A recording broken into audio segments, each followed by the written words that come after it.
গত 1 মাস যাবত হসপিটালে আমি দৌড়াদৌড়ি করতেছি। আমি যে কি ট্রমার মধ্যে আছি সেটা কোনটা আমি টের পাইতেছি। আমার আম্মা যে কবে সুস্থ হবে। ইনশাল্লাহ উনি দ্রুত সুস্থ হয়ে যাবে। এই ছেলে এদিকে এসো, আমার ছেলে পলাশকে ডাক দাও। আম্মা আমি তো তোমার ছেলে পলাশ। মিথ্যা কথা, আমার ছেলেকে ডাকো, পলাশকে ডাকো।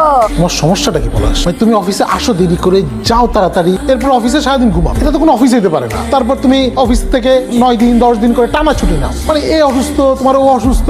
স্যার আমার আম্মা অসুস্থ। আমি জানি আন্টি অসুস্থ। আন্টি অসুস্থ বলেই তোমাকে আমরা এই কনসিডারটা করতেছি, কিন্তু এর মানে এই না যে পুরো অফিসটা তোমার বাসায় নিয়ে আমি সেট করে দিব। স্যার আমি আপনার কাজগুলো করে দিচ্ছি। তুমি কাজগুলো কেমনে করবা? তোমাকে একটা ফাইল রেডি করতে বলছি, সেই ফাইলটা তুমি আমার রুম থেকে এখন মধ্যে নাও না। স্যার আমি ফাইল রেডি করে এক্সকিউজ মি একটা মিনিট স্যার। এই ফোন কি আমার থেকে বেশি জরুরি? জি স্যার বাসা থেকে কল দিছে। হ্যালো ভাইয়া দেখেন না কতক্ষণ ধরে চেষ্টা করতেছি, আন্টি তো কিছুই খাইতেছে না। কেন আম্মা খাচ্ছ না কেন তুমি? তুমি কে?